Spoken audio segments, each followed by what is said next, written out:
Modern culture sells a specific vision of the ideal life: absolute autonomy.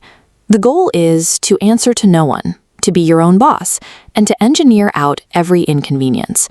We are told that freedom is the absence of obligation, but an organism does not thrive when stripped of all friction. Placed in a perfectly static vacuum, a biological cell will eventually wither. Human psychology operates on the same principle. By systematically removing the resistance and responsibilities that tether us to the world, we strip away the gravity that gives our lives form. Humans, however, require a garden to tend.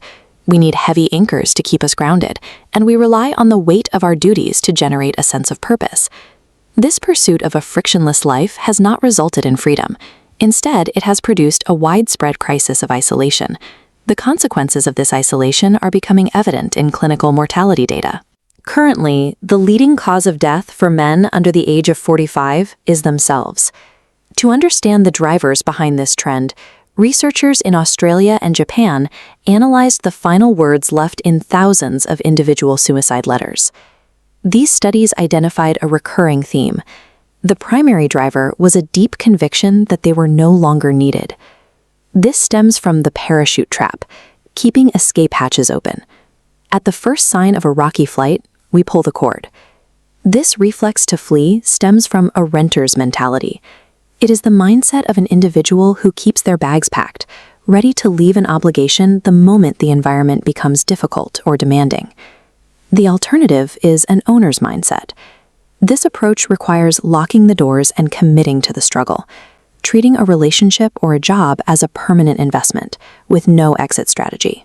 Matthew McConaughey has used this concept of intentional friction to define his own identity, both personally and professionally. He points to the volatile example of his parents' marriage, a relationship marked by 2 divorces and 3 weddings to each other.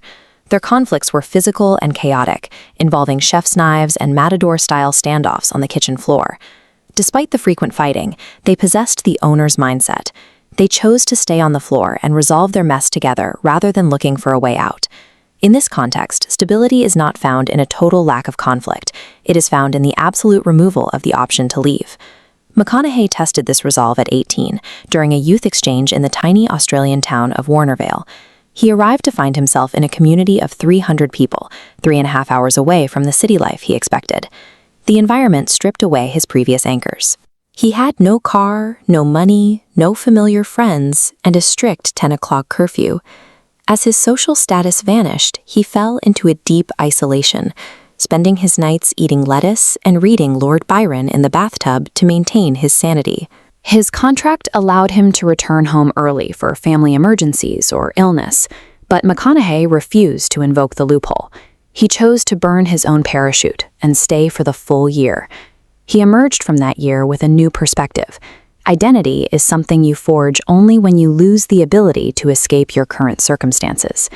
He eventually applied this same logic to his acting career. After years of major success in romantic comedies, he found himself in a position of effortless, high-status floating. To find gravity again, he abruptly quit the genre. He moved back to Texas and decided that he would no longer take the easy, lucrative roles that had become his trademark. He turned down a series of increasingly massive offers, culminating in a $14.5 million paycheck. He stayed out of work for nearly 2 years, forcing the industry to see him through the lens of a different, more resistant kind of material.